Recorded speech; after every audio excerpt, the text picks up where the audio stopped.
बिस्मिल्लाहिर्रहमानिर्रहीम। शुरू अल्लाह के नाम से जो बड़ा मेहरबान निहायत रहम वाला है।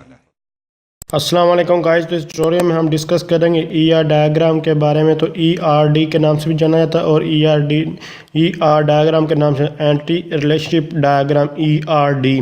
तो इससे पहले वाले ट्यूटोरियल में मैं आपको बता चुका हूँ कि जो डायग्राम ईआरडी मॉडल यानी कि ईआर मॉडल और ईआर डायग्राम में क्या डिफरेंस है। कुछ भी नहीं डिफरेंस खास। तो ये सिंपल ये है कि अगर जो भी आपको ईआरडी मॉडल कहा जाए ईआर डायग्राम, आपने एक चीज़ ही कंसिडर करना है। सिर्फ फ़र्क इतना है कि जो हमारे पास मॉडल होता है वो जैसे कि कहते हैं कि थ्योरेटिकली वर्डों के थ्रू उसको लिखा जाता है, वो हमारे पास मॉडल चीज़ आ जाती है। जबकि डायग्राम में क्या होता है, सिंबल को यूज़ करते हुए आप कोई भी डायग्राम बनाते हैं। तो लेकिन इसमें खास इतना डिफरेंस नहीं समझा जाता अगर वैसे जो रियल लाइफ में इसको देखा जाए।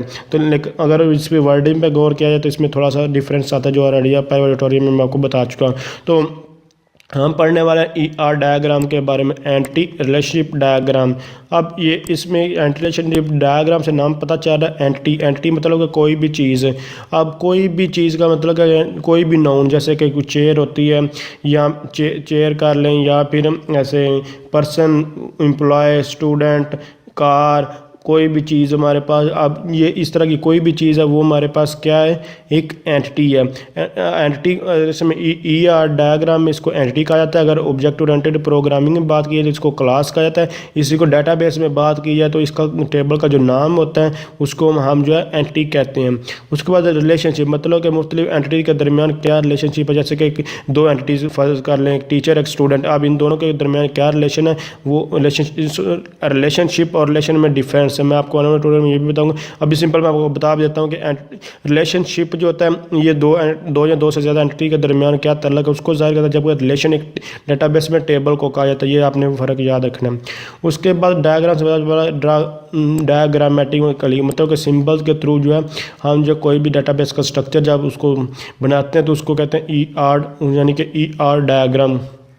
इसके बाद इसको जो पीटर चैन ने डेवलप किया था, कब किया था, 1976 में इसको इंट्रोड्यूस करवाया गया। इसके बाद बहुत सारी सिंबल का यूज़ किया गया। लेकिन आने वाले ट्यूटोरियल में मैं आपको एंटिटी क्या होती है, इसका रिलेशनशिप क्या होता है, एट्रीब्यूट्स क्या होते हैं, one two one relation, cardinality वगैरह क्या होती हैं, ये सारी चीज़ें हम वन बाय वन देखेंगे। वही चीज़ें देखेंगे सिर्फ जो आप बेसिकली आपने यूज़ करनी है इन सारे ट्यूटोरियल में। उसके बाद में बेसिकली जो चीज़ें यूज़ होती हैं आपने जो यूज़ करनी है उन पर सारा मुकम्मल कंप्लीट ट्यूटोरियल बनाऊंगा।